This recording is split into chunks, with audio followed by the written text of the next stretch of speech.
Dans le cadre particulier des situations sanitaires exceptionnelles ou de la gestion de crise en général, ça a probablement une pertinence toute particulière parce que l'enjeu de ces sujets, c'est de partager avec tous les intervenants potentiels quelques objectifs, quelques principes organisationnels.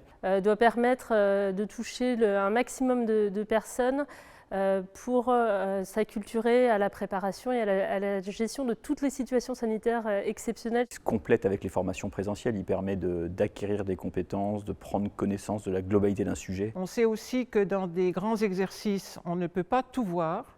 Donc ça permet de découper de façon didactique. C'est vrai que les formats, notamment par vidéo, sont plutôt courts, pédagogiques, visuels, et donc ça correspond à une actualité du moment. C'est beaucoup plus facilitant pour des agents de pouvoir se former en ligne dans un hôpital. Pour une raison simple, le temps des professionnels de santé est compté. C'est effectivement le format le plus adapté, en tout cas sur son lieu de travail, c'est-à-dire que l'hôpital. C'est celui qu'on a retenu aussi chez nous à Nantes. Et à l'évidence, c'est un moyen extrêmement pratique de faire sa formation continue dès qu'on a un moment.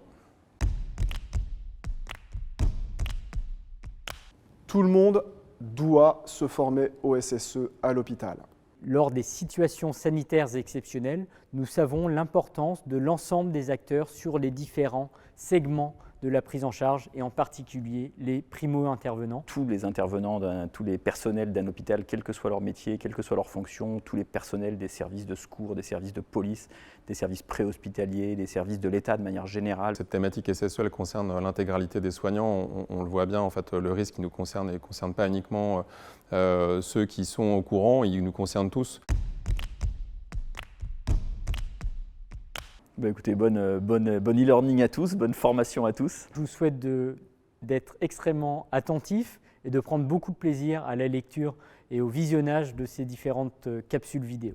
Je vous souhaite de trouver dans ces capsules vidéo des réponses aux questions que vous allez vous poser et gagner en compétences et en connaissances sur le sujet.